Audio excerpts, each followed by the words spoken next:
Всем привет! Я рад видеть вас на моем YouTube-канале. Меня зовут Анатолий. И сегодня мы поговорим с вами о такой личности исторической, как Жан Кальвин, о его влиянии на общество и о том, как появился кальвинизм. Сначала расскажу немного предысторию. В XVI веке, в 1500-х годах, появился такой интересный человек, как Мартин Лютер, и еще несколько других было. И произошла реформация в церкви. То есть потихонечку все больше и больше богословов, студентов семинарий стали замечать, что в католицизме есть большие проблемы и что церковь движется не туда. И постепенно каждое такое течение начало потихонечку предлагать какие-то определенные реформы для церкви, чтобы стать снова церковью такой, как видели ее апостолы, потому что были большие проблемы.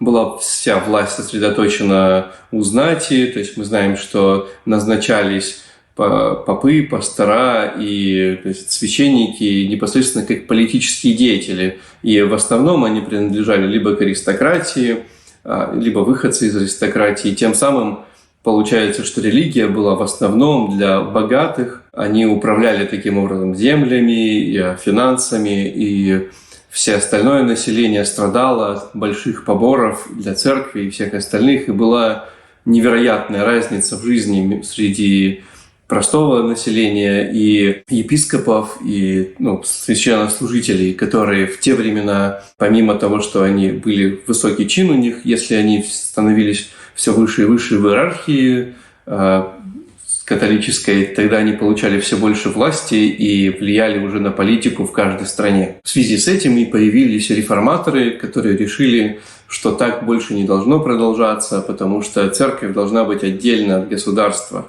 и государство должно быть отдельно от церкви, не должно быть соединений, потому что иначе слишком много влияния царей на церковь, то есть цари уже тогда руководили, грубо говоря, церковью, то есть они назначали попов, они назначали священнослужителей, и они всегда были в руках власти, то есть они были подчиненные и действовали исключительно в целях, собственно, царей или власти, которая находилась в том или ином регионе. Именно в такое время родился Жан Ковен, как по паспорту, да, по батюшке, во Франции. Он родился в семье священников, пошел учиться по стопам своего отца, то есть он был из более-менее среднего класса, они не были аристократией, но имели возможность отправить своего сына на обучение. Жан Ковен поехал во Францию, в Париж, изучать богословие. То есть раньше система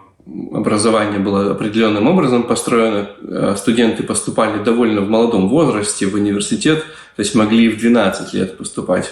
Он получил такое более-менее светское, философское образование. Это было первые 2 года обучения. Дальше отец решает, что будет более перспективно отправить своего сына учиться на юриста, потому что юрист может заработать больше, чем богослов. В те времена и в нынешние тоже навряд ли богословы могут заработать намного больше, чем хорошие юристы. И Жан Кальвин учится на юриста. Он заканчивает университет и там же изучает сам богословие, читая книги. Мы знаем, что Кальвин очень любил читать, прочитал множество книг, и он был такой интроверт, который не особо хотел общаться с людьми. Он мечтал стать научным деятелем, изучающим богословие. Поэтому после смерти отца Жан Кальвин решает самостоятельно изучать богословие и учится у нескольких профессоров и поступает уже на богословский факультет. Именно в университете Жан Кальвин знакомится с такими течениями, как реформатскими, то есть он изучает труды Лютера, Цвингли и других, кто был до него. Он читает и понимает, какие проблемы в церкви возникают, принимает сам реформаторское богословие, но не до конца. И во времена того, как он был профессором на кафедре, он написал речь, скорее всего, для одного из главных ректоров того времени. И во время выступления ректор осуждал церковь и говорил, какие изменения необходимо сделать. За это начались гонения, и они были вынуждены бежать из Франции, из Парижа. И тогда Жан Кальвин сбежал хотел поехать в Страсбург, но, к сожалению, туда ехать напрямую нельзя было, ему пришлось ехать обходным путем, и он поехал через Женеву. Женева уже приняла тогда реформаторство, она приняла реформатское богословие, в плане она пошла по реформам, да, то есть она увидела реформы, которые необходимо сделать для города, для того, чтобы он развивался, в том числе и церковные. В связи с этим там были пастора, реформаторы, которые предлагали какие-то определенные реформы. Нужно понимать, что в те времена пастор имел большое влияние на общество, и зависимость Женевы от нескольких других городов заставляла делать реформы, потому что давление от своих союзников, которые давали большую финансовую помощь в связи с тем, что они пошли по стопам реформ, они заставляли меняться саму Женеву. Хотя власть, естественно, не хотела меняться, потому что чем больше реформ, тем меньше власти сосредотачивалось в руках непосредственно совета, который руководил всей Женевой. Жан Кальвин оказывается в Женеве, и там встречается, собственно, с этим пастором, реформатором, и тогда он уже написал свое наставление вере, но он написал его коротким, это было всего лишь 6 глав, и оно было написано анонимно. Он не хотел, чтобы кто-то знал, что это он написал. Когда он был в Женеве, пришел этот пастор и сказал, что он должен остаться в Женеве, и если он хочет уйти в изгнание и тем самым прославлять Бога, то пусть будет проклят его путь, потому что Господь не хочет, чтобы он этого делал. Тогда Жан Кальвин решает остаться в Женеве и посвятить себя служению там. Хотя он не хотел быть ни пастором, ни священнослужителем, он хотел быть просто ученым. В это время он не был пастором, его поставили действительно просто профессором, преподавателем. Он занимался обучением и преподавал нескольким пасторам то, что он уже знал по богословию, и таким образом формировалось его мышление и его дальнейшее изучение Писания и богословия. Но, к сожалению, его влияние на сам город было мало, несмотря на то, что есть другое убеждение. На самом деле всем заправлял совет, малый совет, так называемый в Женеве. Это группа людей из 24 человек, влиятельных в городе, которые принимали все основные решения. То есть кто куда пойдет, кто что будет сделать, отлучить от церкви или наказать. И Кальвин предпринимал какие-то реформы, предлагал делать их более жесткими. Он хотел сделать консистории, то есть отдельное собрание церкви, которое могло принимать решение, кого отлучать, а кого не отлучать. И это не понравилось совету, и начались небольшие проблемы, потому что появилась целая партия людей, которая была против Жана Кальвина и реформ, и их стало все больше у власти, и они решили изгнать Жана Кальвина. Что они и сделали? Они выгнали Жана Кальвина и его друга из города, и Кальвин был вынужден покинуть свою Женеву, в которой он много трудился. Кальвин уехал в Страсбург. Это большой город во Франции. Он граничит, собственно, с Женевой и Женевской республикой, наверное, в те времена. И там он находился, изучал больше богословия, там он стал пастором, и несколько лет он действительно занимался священнослужением, наставлением и получил хороший большой опыт в том, что как руководить большой церковью. Он больше укоренился в своих вероучениях. Страсбург был реформатским городом, и там было несколько ученых-богословов, которые также повлияли на самого Кальвина. Во времена своего служения в Страсбурге Жан Кальвин женился и на вдове, у которой было несколько детей. Они вместе прожили несколько лет, она родила ему ребенка, но из-за болезни умерла сама, и умер ее ребенок. И Жан Кальвин остался один с ее детьми от предыдущего брака. И так он больше ни разу не женился. И про это особо нету никакой информации. Он сам про себя редко что-то рассказывал. В основном он говорил именно об учении, но никак не о себе. Поэтому информация о его жизни довольно скудная. Есть только лишь факты, которые касаются больше каких-то городов и, может быть, учения, но никак не его жизни. То есть мы не знаем, что он ел, что он пил, где он жил, то есть именно в каком домике там или еще что-то. Мы понимаем именно, как он влиял на общество, и вкратце знаем, что у него была жена, которая, к сожалению, умерла.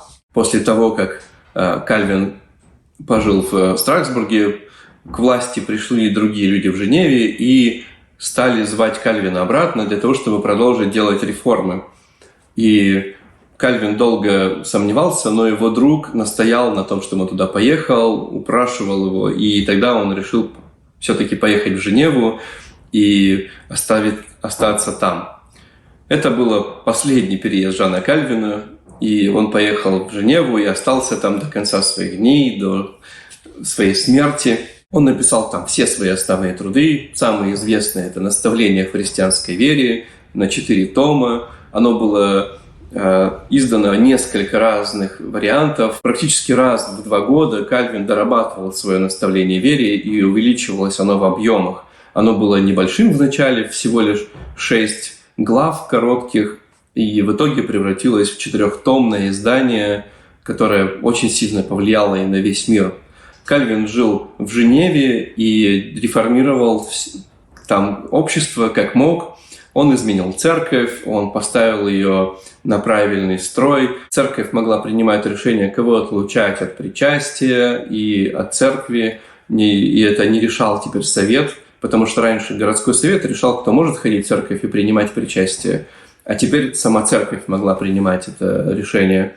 Также были другие изменения. Кальвин сделал большой вклад в то, что люди стали работать и понимать, что их работа – это прославление Бога. Это каждая работа, которую делает христианин, является праведной перед Богом, и человек должен участвовать в мире, но мир не должен им обладать. То есть мы можем изменять этот мир, но никак не должны меняться под этот мир. Именно поэтому распространение кальвинизма или учение Кальвина стало очень популярно среди буржуазии, то есть людей, которые работали и зарабатывали своим трудом. Потому что сам Кальвин писал довольно умные речи, то есть это было не направлено на крестьян, но было направлено на знатных людей, кто мог читать.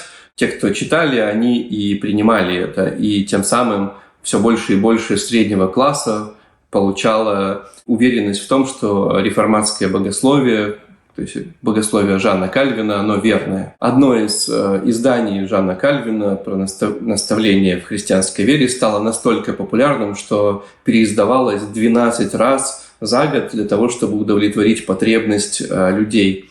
Это случилось из-за того, что в самой Женеве уже было множество церквей, естественно, реформатского толка, и Женева стала отправлять своих миссионеров во Францию для того, чтобы рассказывать людям о Евангелии, о том, кто такой Господь.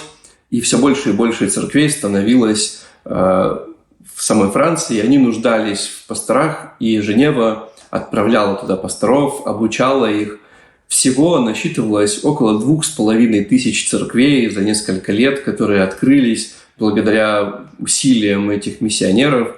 И таким образом кальвинизм распространился по всей Франции, и стало много людей, которые были приверженцами учения Жана Кальвина, и они стали, собственно, гугенотами, их еще потом называли. И мы знаем, что вся Голландия получила реформатское богословие от Жана Кальвина, и там организовалось несколько семинарий, которые в дальнейшем продолжают до сих пор обучать реформатскому богословию. Таким образом, распространение учения Жана Кальвина стало очень масштабным даже при его жизни.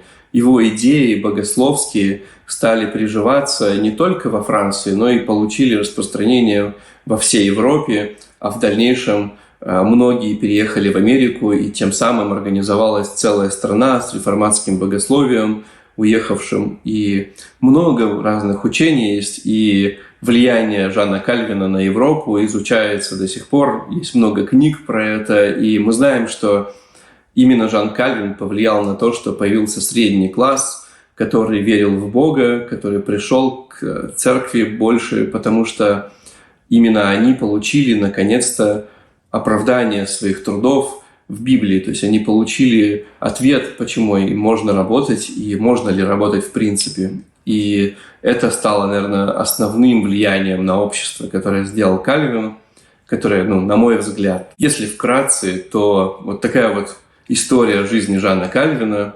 Умер он также в Женеве, и Он завещал, чтобы его похоронили в неизвестной могиле, то есть он, грубо говоря, в братской могиле похоронен. Нету ни одного надгробного камня, где он похоронен, и поэтому не стало культа личности его. То есть люди не поклоняются конкретно ему. Его учение, да, воспринимается многими, но оно не является объектом поклонения. На этом все. Я вкратце рассказал вам историю Жана Кальвина. Надеюсь, вам было интересно.